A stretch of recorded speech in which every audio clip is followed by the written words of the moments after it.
I walked into a crowded wine bar expecting to surprise my boyfriend. Instead, I watched him kiss another woman like I didn't exist, and when I said his name, he looked straight at the staff and said, "I have no idea who this woman is." My throat locked while security put their hands on me and led me outside like I was the problem. I documented everything that night, made one call, and 4 hours later, he couldn't even hold eye contact. My name is Claire, I'm 34. The night I walked into that wine bar, I remember thinking how proud I was of myself for pulling it off. Daniel had told me he was staying in that evening. He said he was exhausted. He'd mentioned paperwork, an early morning, something about not wanting to be around noise. I believed him. 8 months in, I didn't think I needed to double-check where my boyfriend was on a Friday night. I wasn't suspicious. I wasn't hunting for anything. I was excited. A friend had mentioned she'd seen him near that part of town earlier, and I thought perfect. I'd surprise him. It would be cute, spontaneous. The kind of thing girlfriends do when they feel secure. The bar was louder than I expected. Packed. Glasses clinking, low music humming under conversations, people pressed shoulder to shoulder. I had to step sideways just to move through the crowd. It smelled like red wine and perfume and something citrusy from the bar top. I scanned the room casually at first, not urgently. I wasn't bracing for impact. Then I saw him. Daniel was standing near the back wall, one hand resting low on a woman's waist like it belonged there. His posture was relaxed, comfortable, his head tilted slightly down toward her, and then he kissed her. Not a mistake, not a quick peck you could explain away. It was intimate, familiar, his body angled in like this was routine. My brain didn't process it right away. I actually looked behind me for a second, as if maybe I'd mistaken someone else for him. That's how denial works. It buys you a few seconds of protection. But when he shifted and I saw his profile fully, the watch I'd given him catching the light, there was no confusion left. Everything inside me went very still. It wasn't explosive. It wasn't dramatic. It was like my nervous system shut down to conserve energy. My ears started ringing faintly, like when you stand up too fast. I couldn't feel my hands. I remember gripping my purse strap just to make sure I was still grounded in my body. I stood there longer than I should have, long enough to watch her laugh at something he said, long enough to notice how easily he leaned into her space. There was no tension in him, no secrecy, no scanning the room like he was hiding. That was the part that broke something. If you're sneaking around, you're at least alert. He wasn't alert, he was comfortable. I don't know what expression I had on my face when I started walking toward him. I wasn't thinking strategically. I wasn't planning a scene. I just needed him to look at me, to see me, to explain. Each step felt heavier than it should have. The crowd pressed around me, and I barely registered it. My heart had started pounding again, loud and uneven now, like it was trying to compensate for those frozen seconds earlier. When I was close enough to hear his voice clearly, I said his name. Not loudly, not accusing, just his name. And he turned. He didn't flinch. That's the first thing I registered. No panic, no guilt flashing across his face, just a slow blink like he was placing me, like I was someone he'd met once at a conference and couldn't quite remember. His hand stayed exactly where it was on her waist. "Daniel," I said again, because my brain was still trying to correct whatever glitch this was. My voice sounded thinner than I expected, tighter. He tilted his head slightly, studying me with this detached, almost clinical expression. Then he looked at the woman beside him and gave a small, confused half-smile. It wasn't embarrassed. It was performative, subtle but deliberate. "I'm sorry," he said, not to me, to her. And then, louder, projecting just enough to reach the bar staff a few feet away, "I have no idea who this woman is." For a second, I actually thought I misheard him. The room felt like it shifted off its axis. I stared at him, waiting for the punchline, waiting for him to drop the act. He didn't. "I think she's been bothering me," he added, with a controlled, irritated tone that I had never heard directed at me before. "She's been hovering around all night." Hovering. The word hit harder than the denial. I opened my mouth to speak, to correct it, to say something simple like, "We've been together for 8 months." But nothing came out. My throat physically locked. It felt like I was trying to talk underwater. The woman next to him stepped back slightly, not dramatically, just enough to signal she didn't want to be involved. Daniel shifted his body a fraction, placing himself between us. It was subtle, but it was a positioning move, protective of her, defensive against me. That's when I saw one of the staff members glance over, then another. Daniel caught their eye and gave a tight, exasperated shake of his head, like this was something he'd been dealing with all evening. "I don't know her," he repeated louder now, clear, measured. The shift in the room was immediate. Conversations nearby slowed. People started looking openly. I could feel it, that social recalibration where a crowd decides who the problem is. I tried again. "Daniel, what are you?" My voice cracked this time. It wasn't dramatic. It was involuntary. My body was shaking and I hadn't even realized it. Security reached me before I finished the sentence. A hand wrapped around my upper arm, firm, not violent, but unmistakably authoritative. Another stood slightly behind me, creating a physical barrier. I instinctively pulled back, not aggressively, just confused. "There's been a misunderstanding," I managed to say. It came out breathless. "He's my..." But Daniel didn't let the silence sit long enough for my sentence to land. "I don't know her," he said again, now with an edge. "I'd like her to leave." There it was, the final repositioning. Security didn't ask many questions. Why would they? A well-dressed man standing calmly with a date versus a visibly shaken woman insisting on something no one else could verify. The optics were brutal. They guided me toward the exit. My heels slipped slightly on the polished floor as I resisted just enough to keep my balance. Not to fight, just to stay upright. And people were staring. Not curious glances, not subtle side eyes. Open, assessing stares. The kind reserved for someone unstable, someone embarrassing, someone who has misread a situation and made it public. I looked back once, I don't know why. Some last instinct for recognition, maybe. Daniel had already turned away. He was leaning back toward her, speaking close to her ear. Calm, contained, as if I had been a minor interruption. The door opened, cool night air hit my face, and then it shut behind me. Standing on the sidewalk, I felt something settle into place inside my chest. Not heartbreak, not even anger yet. It was the realization that I had just been erased in front of a room full of witnesses, and he had done it without blinking. I didn't sleep much that night, not because I was crying, exactly, though there was some of that, but because my mind kept replaying every second like it was on a loop. The wine bar, the staff looking at me, Daniel's voice calm and precise, telling everyone I didn't exist. My body kept the adrenaline, even when I tried to lie down and let it go.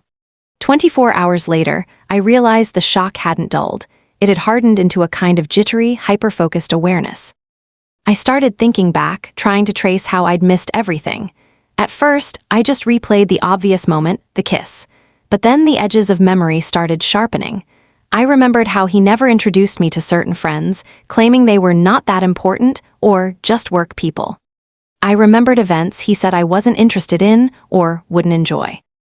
I remembered when he would disappear in the evenings, vague excuses about work or errands, and how my questions about it always got turned back on me. "Why are you so insecure? You always overthink things." At the time, I felt defensive, guilty even for doubting him. Now it all looked different. The compartmentalization he maintained suddenly made sense.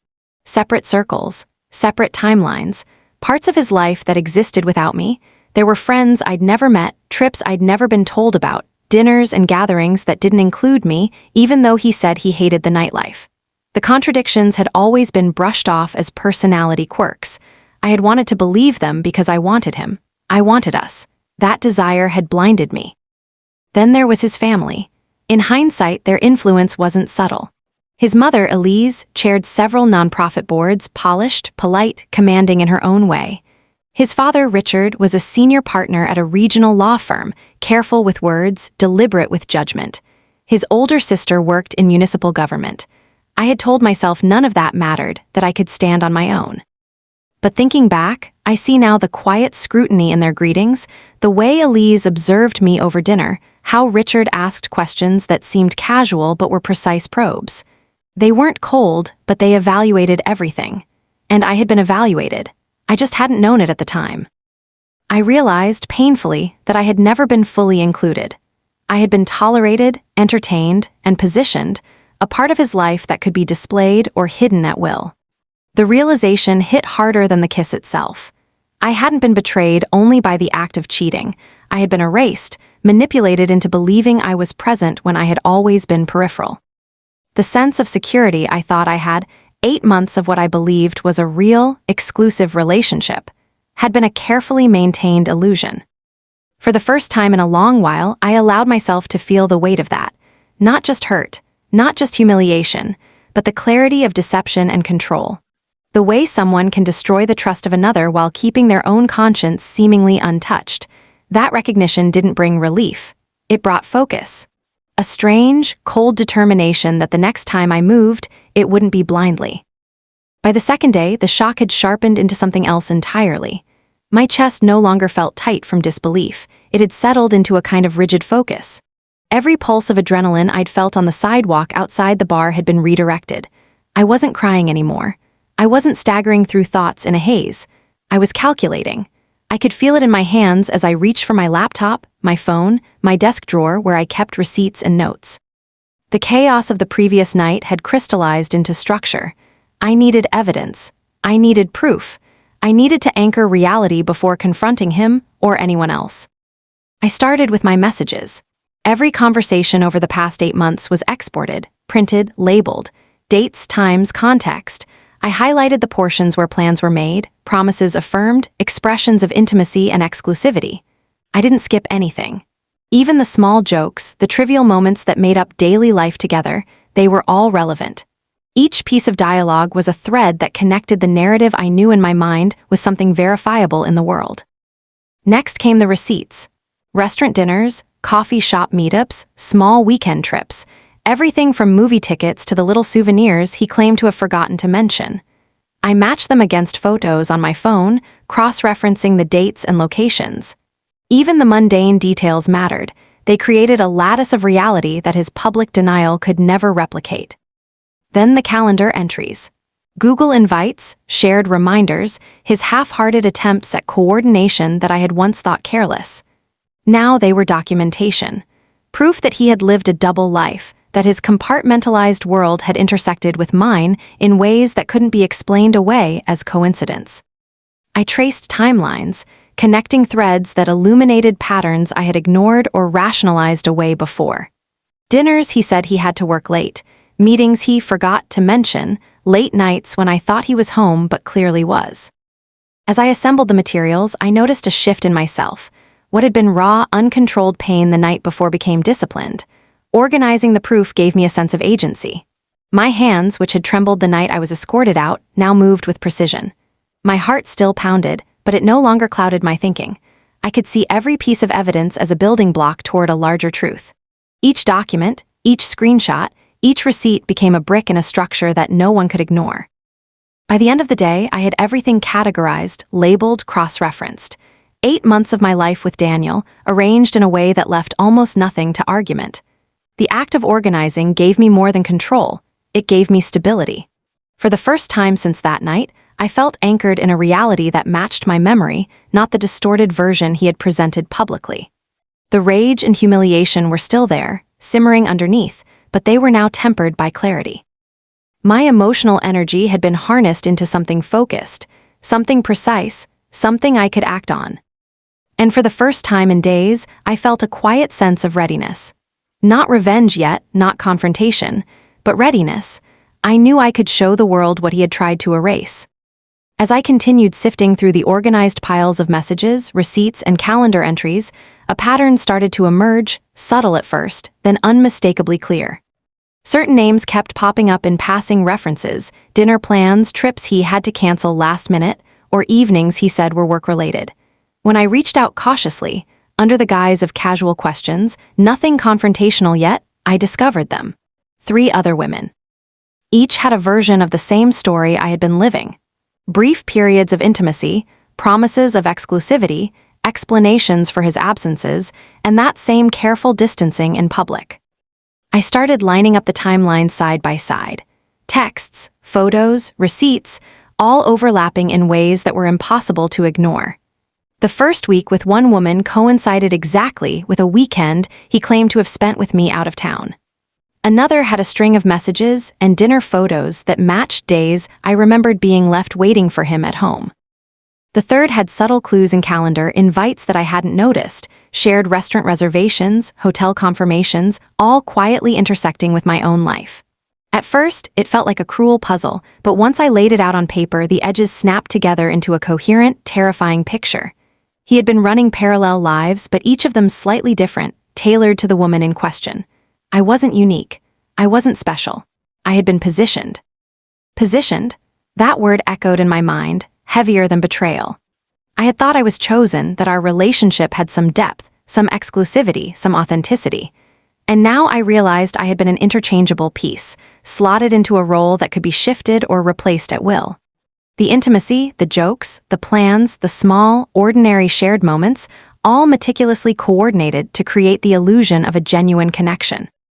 And in public, the illusion was perfect. I could be erased with a calm sentence, a shake of his head, a look to the staff. I felt the familiar sharpness of heartbreak flare, that stab of being unseen, invalidated, erased, but it was rapidly overtaken by something else. A kind of cold accountability. Not anger alone, not vengeance yet, but a clarity that this wasn't personal weakness. This wasn't me overreacting or imagining things. This was a deliberate, calculated pattern that demanded acknowledgement. The heartbreak was real, but now it had a name, a structure. I could see the strategy in his manipulation, and that gave me leverage. It transformed the raw, helpless ache into something I could act on. Sitting there with timelines spread across my kitchen table, I finally allowed the full weight of it to sink in. I had been lied to. I had been misled. I had been systematically positioned. And, for the first time in weeks, I felt an edge of empowerment. It wasn't about him anymore, not really. It was about reclaiming the narrative, restoring the truth of my life, and ensuring that someone who had so casually erased me could no longer do so without consequence. I wasn't just processing betrayal anymore. I was plotting the architecture of accountability, piece by precise piece, driven by the understanding that the story I had lived, the humiliation, the erasure, could be corrected, validated, and confronted. And I was ready to start. Once the timelines, receipts, messages, and photos were fully organized, I shifted into the next phase, creating a formal, indisputable file. I wasn't thinking about vengeance yet, not in the dramatic sense. I was thinking about clarity and accountability. Every piece of evidence was carefully placed, categorized by date and type, cross-referenced so that nothing could be dismissed as a mistake, an overreaction, or coincidence. 8 months of a life that had been erased needed a physical form that could not be ignored, and I wanted it to feel official, precise, exacting, impossible to refute. I purchased professional binding materials the next morning. The cover was understated, black leatherette, clean, no embellishments, but it felt heavy in my hands, a tactile weight that mirrored the seriousness of what I was about to deliver. Inside, every document had a tab, every photograph labeled with date and location, every message highlighted for context. I printed 3 copies, ensuring one would remain safely in my possession, one would be ready for immediate action if required, and the third. The third I prepared for delivery. The act of sending it was deliberate. I didn't just drop it off. I arranged for a courier to deliver the professionally bound file directly to Richard's office, making sure it was signed for and time-stamped. I wanted it clear. This was intentional, serious, and verifiable. No ambiguity. No casual confrontation in a hallway or whispered conversation over coffee. This was a formal presentation of facts that could not be ignored. Along with the file, I included a single typed note. It was succinct, polite, almost disarmingly calm, but firm. It requested a meeting, Daniel and his father, in person in a controlled environment. It didn't beg, it didn't plead. It didn't demand theatrics, but it did make one thing unmistakably clear. If the meeting did not occur, the documentation would be circulated further. Boards, colleagues, professional contacts, firms connected to Elise and Richard. The network was wide, and the ramifications would ripple through it if the truth remained unacknowledged. I reread the note 3 times before sealing the envelope.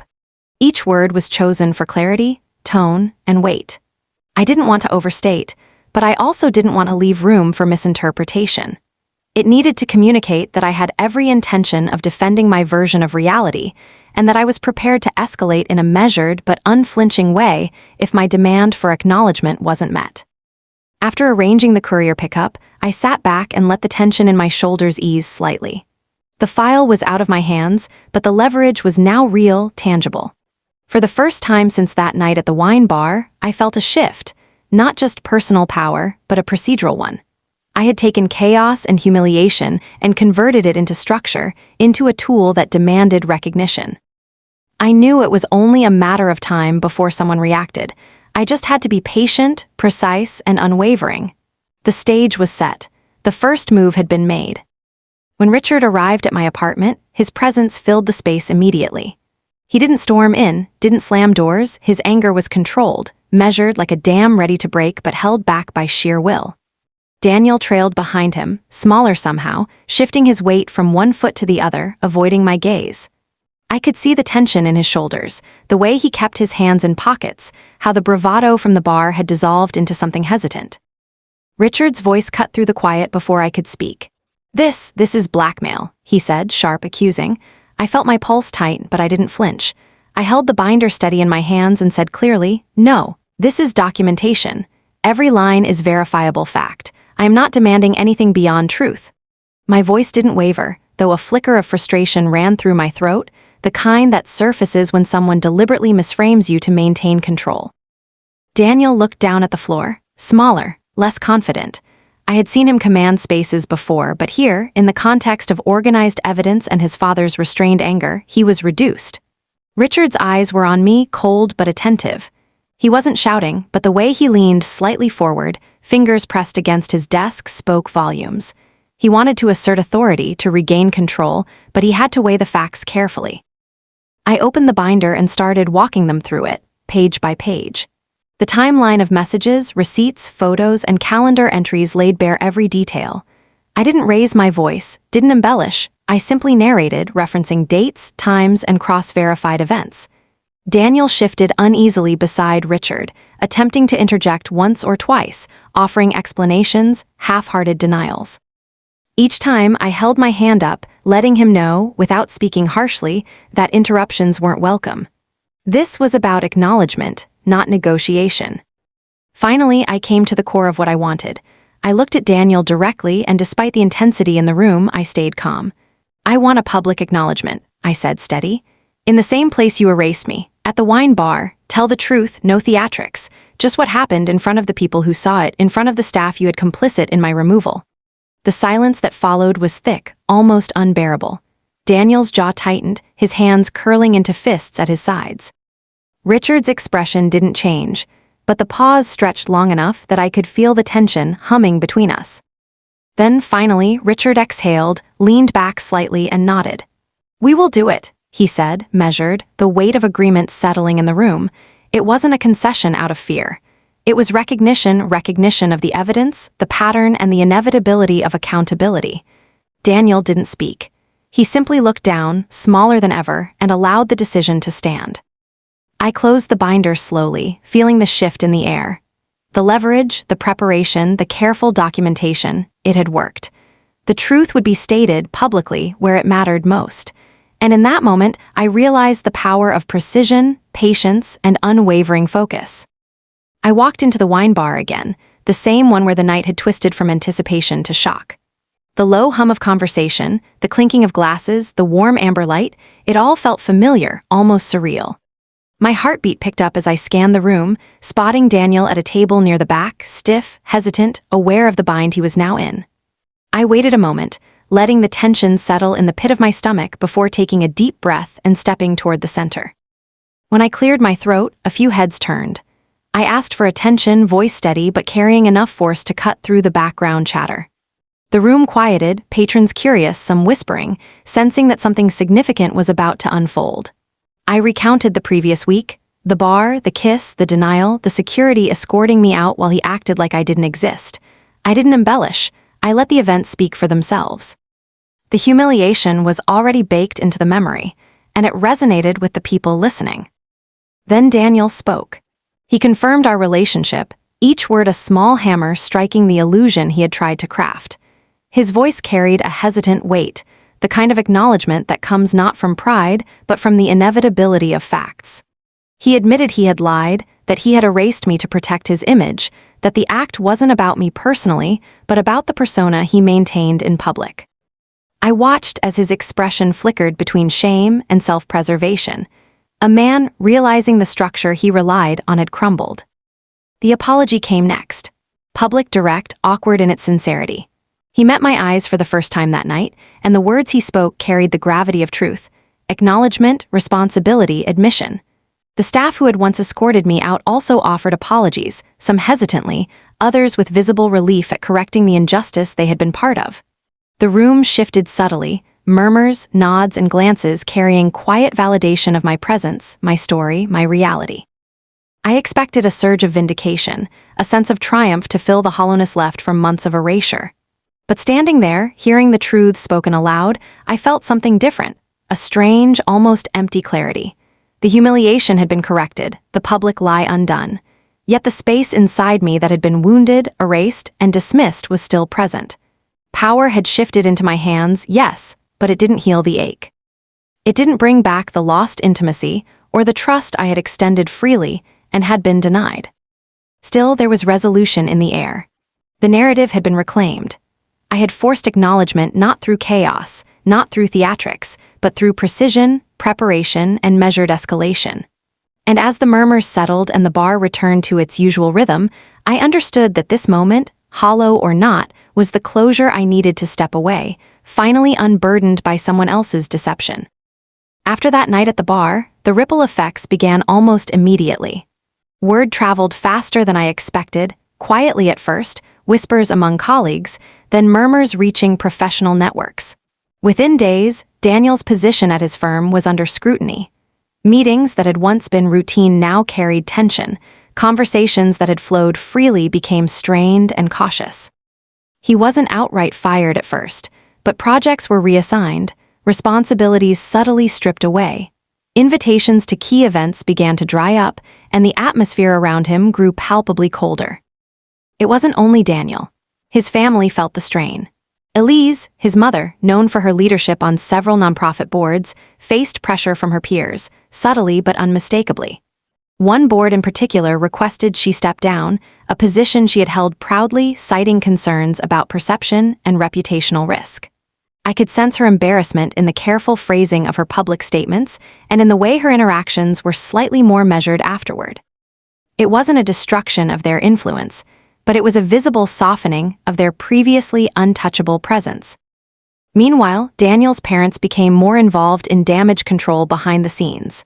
Richard insisted on therapy for Daniel, not only to address the personal fallout, but also to manage the optics of accountability. I don't know what exactly happened in those sessions, but I imagine the conversations, measured, corrective, and urgent. The family was trying to regain stability, to stem the tide of consequences that my documentation and insistence had unleashed. In social circles, invitations dwindled. Friends who had once greeted Daniel with open arms now hesitated, offered polite excuses, or simply stopped returning calls. The social vacuum was noticeable, almost tangible. It wasn't humiliating in the way the bar incident had been, but it was a quiet, pervasive shift, a soft unraveling of influence that had always seemed untouchable. I observed it all from a distance, aware that the repercussions were unfolding exactly as they should, measured, proportional, and irreversible in subtle ways. Their reputation, once a smooth, polished facade, had softened. It wasn't destroyed, but it wasn't untouchable either. People now looked, listened, and considered before offering blind deference. The privilege of assumed credibility had shifted, and though no one was publicly shaming them, the social gravity had changed. Even in private, Daniel's demeanor seemed altered when I glimpsed it, smaller, cautious, aware that the narrative he had tried to control had slipped beyond his grasp. I didn't celebrate. I simply recognized the consequences of deliberate dishonesty and the inevitability of accountability when someone refuses to be erased. The bar moment, once a flash of personal humiliation, had grown into a structural correction, one that rippled through personal, professional, and social realms alike. And though power had been reclaimed in the public sense, the lesson, quietly felt, was that influence could be diminished without spectacle, without rage, simply through meticulous truth and patient insistence. Not long after the public acknowledgement at the bar, an email arrived from Richard. The tone was measured, precise, but unmistakably firm, a warning couched in civility. He acknowledged the damage that had been done and the legitimacy of my claims, but he also made it clear that pushing any further could spiral into consequences that would be destructive for everyone involved. Reading it, I felt a chill, not of fear exactly, but of recognition. It was a reminder that the power I'd been wielding so deliberately was a knife edge, and for the first time, I saw it clearly from the other side. Sitting in my apartment, I scrolled through the timeline of events, the files meticulously assembled and bound. The precision, the calculations, the careful sequencing of every message, receipt, calendar entry, and professional document, it all came into sharp relief. I realized how far I'd allowed myself to go, how close I'd been to letting anger dictate actions beyond personal accountability. There had been moments when I imagined sending the documentation far wider, attaching consequences that could have been catastrophic for their professional lives and networks. The thought made my chest tighten. I could almost feel the cold edge of what I might have become if I hadn't paused. In that quiet moment, the enormity of my own meticulous planning hit me. Each email I had drafted, each note, each potential escalation, all deliberate, all crafted with ruthless efficiency. My instinct to protect myself had edged dangerously close to retaliation in its purest, most consuming form. I saw it in myself, the willingness to leverage information with surgical precision, to dictate outcomes not for truth alone, but to assert power, to make them feel something of what I had felt. I exhaled slowly, feeling a subtle but profound shift. The line between self-protection and overreach had been glaringly thin, and I had nearly crossed it. That recognition was enough to make me stop. I opened the drafts I had been holding, detailing broader complaints, potential escalations, and far-reaching disclosures. One by one, I deleted them, consciously choosing restraint over unchecked retribution. It wasn't about sparing them. It was about sparing myself from becoming a version of myself I wouldn't recognize, someone consumed entirely by the machinery of retaliation. For the first time since the bar incident, there was a measure of internal stillness. The files remained intact, but they were no longer weapons in waiting. They were artifacts of truth, of accountability, of clarity, and they would remain as such without being wielded to destroy. In that decision, I felt a strange, almost fragile liberation. I understood that the culmination of this ordeal wasn't the public acknowledgement, nor even the ripple of consequences through their world. It was the conscious choice to stop, to define my own limits, and to reclaim my agency without letting anger dictate it. The knock at my door was deliberate, measured, familiar enough that I didn't flinch. When I opened it, there they were, Daniel, rigid and small beside his father, Richard, whose expression carried a reluctant acknowledgement, and Elise hovering slightly behind, cheeks flushed with embarrassment. The silence stretched, heavy with unsaid words, the tension of months condensed into this quiet, almost domestic tableau. Richard's eyes met mine first, the weight of his recognition unmistakable. "I underestimated you," he admitted, each word deliberate, leaving no room for misinterpretation. There was no defensiveness, no hedging, just the rare, unguarded acknowledgement that I had been more precise, more unyielding than he had imagined. Elise looked away, shifting from foot to foot, caught somewhere between shame and the instinct to minimize her presence. Her usual composed posture was gone, replaced by something raw, almost human. Daniel's apology came next, quiet, stripped of the usual deflections or attempts at charm. No rationalizations, no minimizations, just words that acknowledged fault. I listened, letting it settle in the room like a tangible presence, letting the small tremors of validation and closure spread through the silence. I nodded, my agreement calm but firm, signaling the end of any further action, the closing of a chapter that had consumed so much of my time and energy. And just like that, they left. The door clicked softly behind them, and with it went the weight of confrontation, the pulse of calculated exposure, the need to assert. The world outside remained, but the power, the clarity had shifted entirely. I didn't celebrate. I simply exhaled, felt the ground beneath me solid again, and began to reclaim the ordinary cadence of life. 2 years later, in a new city, I walked streets that didn't carry echoes of betrayal or humiliation. The apartment was quiet, my mornings unclaimed by anxiety or calculation. The files remained in a drawer, untouched, a reminder of precision without rage. Here, there was clarity instead of revenge, presence instead of obsession. I watched the world move around me with a sense of careful engagement, aware of my own strength not because of what I had undone, but because of what I had chosen to leave behind. Each step, each breath, each mundane task carried the quiet authority of someone who had endured, acted, and walked away intact. Power, I realized, had never been in their humiliation or exposure. It had been in my restraint, in the decision to define the terms and walk forward. And so I did, steadily, deliberately, leaving behind what no longer served me. If you followed this story to the end, thank you for watching. Remember to like and subscribe for more stories of tension, conflict, and personal strength. There's another story waiting for you in the description, another experience of chaos, strategy, and the quiet reclamation of control.